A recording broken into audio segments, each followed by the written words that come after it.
Pai está a te esperar. Quão grande é esse amor, Que por amor nos alcançou.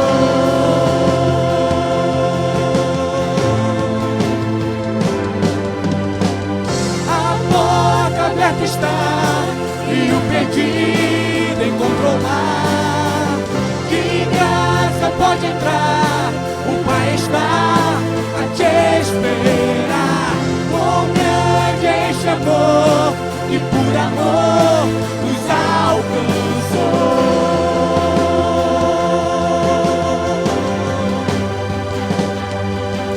Venha o que tem fome, venha o que tem sede, a mesa está pronta. Venha como estás e vida encontrarás. A mesa está pronta. Venha o que tem fome, venha o que tem sede, a mesa está pronta. Venha como estás e vida encontrarás. A mesa está pronta. Aleluia, Senhor, porque somos saciados, somos completamente supridos na Tua mesa, Senhor. Em nome de Jesus, declaramos que o sacrifício na cruz não foi em vão. O sangue vertido, as mãos e os pés transpassados pelos nossos pecados, pelas nossas dores. O sacrifício não foi em vão. Ele continua trazendo vida. Aquilo que para o mundo até hoje representa morte e derrota, para nós representa vida, e vida até os dias de hoje. O mundo tem vivido há quase 6 meses só notícias de morte e de derrota, mas nós sabemos que em Ti temos vida, e vida em abundância. O Senhor não é um Deus de escassez, o Senhor é um Deus que nos coloca na realeza, é um Deus que nos chama de filho, e Ele é o Rei, somos filhos do Rei. Estamos à Tua mesa, Senhor, não apenas para nos saciar temporariamente, mas para sermos supridos definitivamente, ó Deus, porque em Ti não temos simplesmente a vida, não temos simplesmente a salvação, nós temos vida, vida eterna e vida em abundância. Declaramos que cai por terra em nome de Jesus sobre essa cidade toda escassez, em nome de Jesus. Que venha a cura sobre as nações, Senhor. Vem Deus, vem sobre toda a terra. Se o Teu povo se humilhar e orar, Ele virá e sarará a nossa terra. Nós clamamos, Deus, vem sobre nós com a Tua cura. Nos imunize e vem sobre nós, porque não somos nada sem Ti. Somos nada sem Ti, sem a Tua presença, Deus. Vem sobre nós, nós clamamos, vem sobre a Tua terra, vem sobre a Tua casa, esse é o Teu lugar, Senhor. Governa sobre nós, Deus. Nós não somos nada, não somos nada sem a Tua presença, Deus. Vem, Senhor, a porta está aberta nesse lugar. Declaramos porta aberta sobre esse lugar. Aleluia. A porta aberta está e o perdido encontrou lá. De graça pode entrar, o Pai está a te esperar. Quão grande é este amor, que por amor nos alcançou.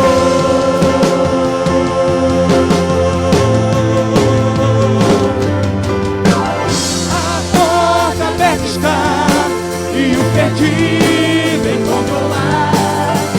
De graça pode entrar, o Pai está a te esperar.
Boa noite, amados.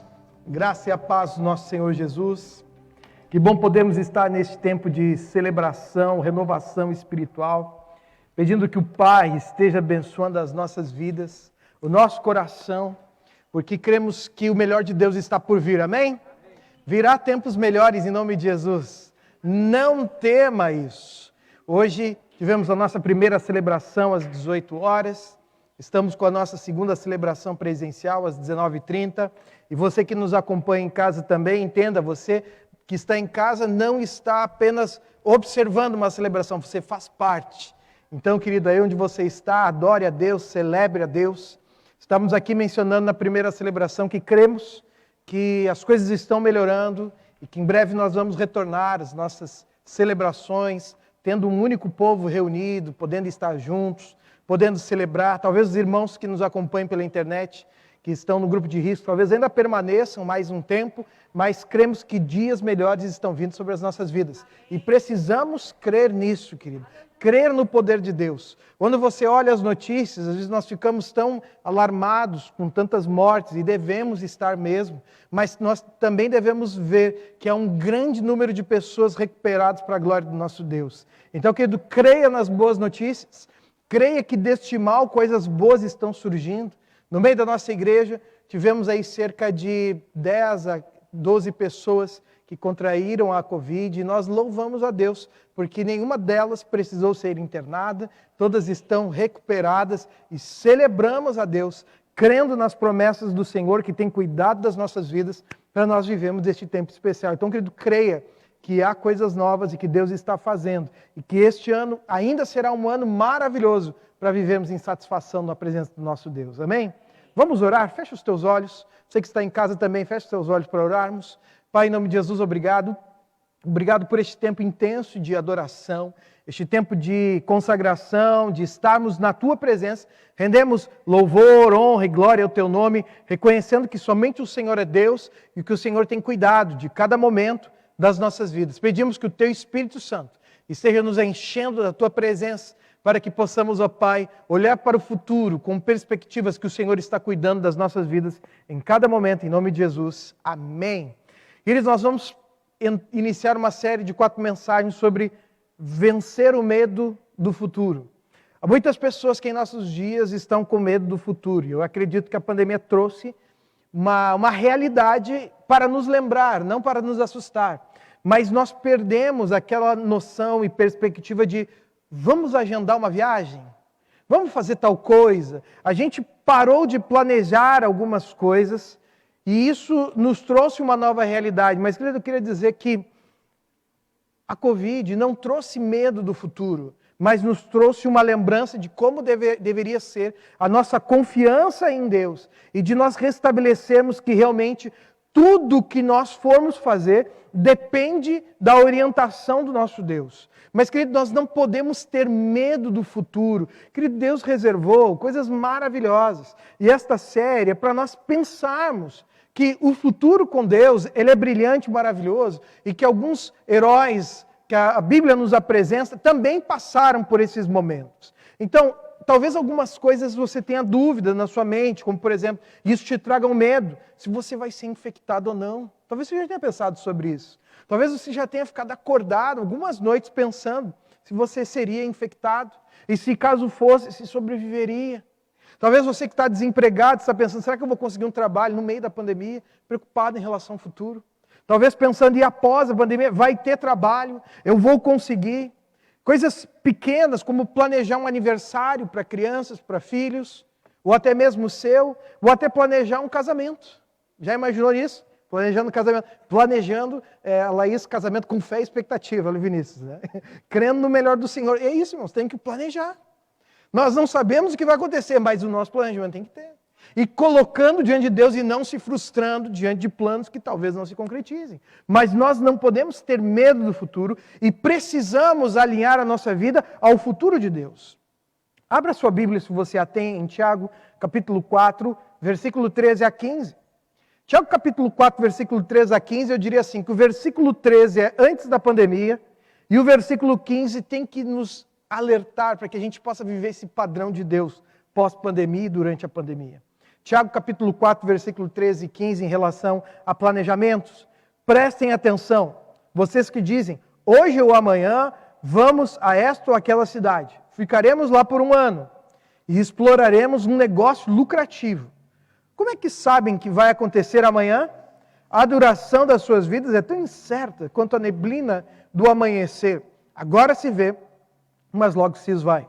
O que vocês devem dizer é, se o Senhor quiser, viveremos e faremos isto ou aquilo.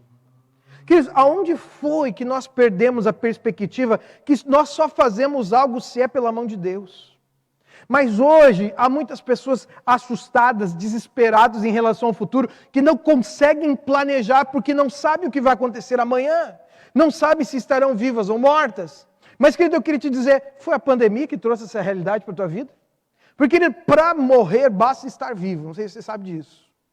E hoje a gente precisa adquirir um sentimento em relação ao futuro, que é o Senhor que permite que nós façamos isto ou aquilo. Mas a gente fica tão preso em pensar que é hoje, em querer fazer amanhã, e nós nos frustramos quando algo não dá certo. Querido, vença o medo do futuro. Deus reservou um futuro brilhante para nós. Confie o seu futuro no Senhor, pois não é a pandemia que trouxe incertezas, mas ela ressaltou o que nós deveríamos ter já desde o início, que é compreender que tudo acontece pela mão de Deus. E que Ele está guiando as nossas vidas e tudo vai chegar no momento adequado, certinho. Querido, não tenha medo do futuro, mas entenda que Deus está planejando algo precioso e maravilhoso. E às vezes Ele pega as tristezas, as desilusões e até as pandemias que atravessamos para nos impulsionar para um futuro muito melhor. Querido, eu creio que nós sairemos melhor de tudo isso. Mas você precisa depositar a sua vida, a sua confiança nisso. E esta série, nós vamos meditar sobre 4 personagens bíblicos que nos ajudarão a vencer o medo do futuro. Nós vamos pensar em Abraão, em José, no rei Josias e em Paulo. Cada semana um desses personagens. O personagem dessa noite é Abraão. Ver Abraão do ponto da obediência à direção divina. Abraão vai nos inspirar nessa noite. E eu quero convidar você a abrir sua Bíblia, se você está com ela em Gênesis, capítulo de número 11, versículo 27 a 32. E depois nós vamos ler outros 2 textos de Gênesis, capítulo 12. Gênesis, capítulo 11, versículo 27 a 32. Gênesis 11, capítulo 11, versículo 27 a 32. Diz assim: esta é a história da família de Terá. Terá gerou Abrão, Naor e Harã. E Harã gerou Ló. Harã morreu em Ur dos Caldeus, sua terra natal. Quando ainda vivia Terá, seu pai, tanto Abraão como Naor casaram-se. O nome da mulher de Abraão era Sarai. E o nome da mulher de Naor era Milca. Esta era filha de Harã, pai de Milca e de Isca. Ora, Sarai era estéril, não tinha filhos. Terá tomou seu filho Abrão, seu neto Ló, filho de Harã, e sua nora Sarai, mulher de seu filho Abrão, e juntos partiram de Ur dos Caldeus para Canaã. Mas, ao chegarem em Harã, estabeleceram-se ali. Terá viveu 205 anos e morreu em Harã. Capítulo 12, versículo 1. Então o Senhor disse a Abraão: saia da tua terra, dos meios dos seus parentes e da casa do seu pai e vá para a terra que eu lhe mostrarei. Farei de vocês um grande povo e abençoarei, tornarei famoso o seu nome e você será uma bênção. Vai lá para o verso 5 agora. Levou sua mulher Sarai, seu sobrinho Ló, todos os bens que haviam acumulado e os seus servos, comprados em Harã. Partiram para a terra de Canaã e lá chegaram. Querido, eu queria que você percebesse que Abraão, chamado nesse texto, depois ele vai ter seu nome mudado por Deus para Abraão, como Sarai, depois tem seu nome mudado para Sara. A gente percebe Abraão vencendo o medo do futuro. E ele vence o medo do futuro com a obediência a Deus. Tem um mapa que eu queria que fosse colocado aqui, para você entender um pouquinho da jornada de Abrão. Abrão está em Ur dos Caldeus, aqui, neste canto do mapa. Gênesis 11:31, e ele vai subindo, passa pela Babilônia, pelo rio Tigre, Eufrates, descritos também em Gênesis, e chega lá em cima, em Harã. Não sei se você consegue ver, mas a ponta mais alta, a bolinha mais alta lá é a cidade de Harã. E depois de Harã, ele vem descendo e chega a Canaã. Canaã está nessa região aqui, perto de Berseba, se você consegue ver. Eu queria que você entendesse que o futuro de Abrão não estava em Ur, nesta ponta. Estava em Canaã, ao outro lado. Mas para chegar em Canaã, ele tinha que subir a Harã. Talvez você dissesse, pastor, por que ele não foi em linha reta? Porque essas não eram as estradas da época e haviam desertos, enfim. Esse era o caminho mais habitual aonde passava. Então, o que a gente percebe aqui? Que para Abrão chegar ao seu futuro, ele tinha que sair de Ur, ir até Harã e novamente descer para chegar a Canaã. Esse é o sentido, esse é o propósito, esse era o futuro que Deus havia trazido para a realidade de Abraão. Mas, para que ele pudesse fazer isso, ele precisava obedecer. E queridos, a obediência é algo que nós aprendemos. Abraão começou a construir uma obediência a Deus, porque ele não saiu direto de uma ponta e chegou lá. Queridos, para que Abraão saísse de Ur, fosse a Harã e novamente chegasse em Canaã, passaram-se anos, muitas histórias. Nós não vamos passar por todas as histórias, obrigado Douglas, nós não vamos passar por todas as histórias de Abraão neste caminho, mas se passaram anos para que ele pudesse chegar no objetivo final. Querido, o teor dessa mensagem, nos falando sobre a obediência à direção divina, é que a gente nunca desista de obedecer a Deus. Nós estamos indo em direção à promessa que Ele fez para as nossas vidas. Talvez ainda a gente não chegou a Canaã, talvez a gente está subindo para Harã, mas a gente vai chegar na Terra Prometida. A gente vai chegar num lugar melhor, nós não precisamos temer o futuro, porque há pessoas que vão nos ajudar no meio do caminho. Em Hebreus capítulo 11, verso 8 diz, pela fé, Abraão, quando chamado, obedeceu. Dirigiu-se a um lugar que mais tarde receberia como herança, embora não soubesse para onde estava indo.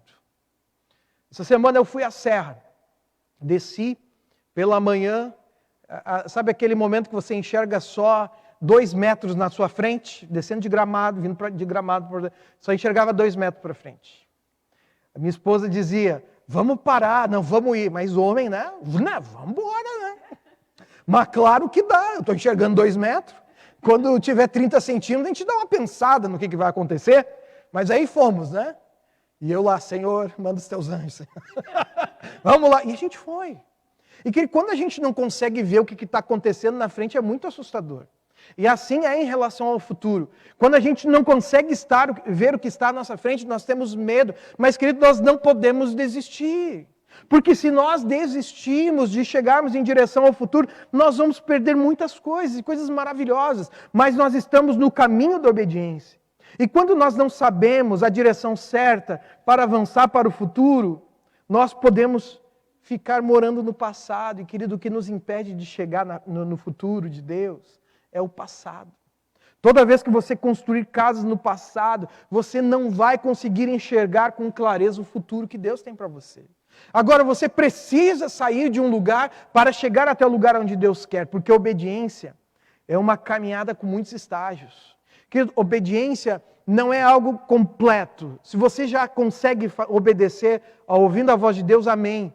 Mas eu vejo muitos cristãos, às vezes, que estão desanimados porque eles não conseguem obedecer o completo. Querido, eu queria que você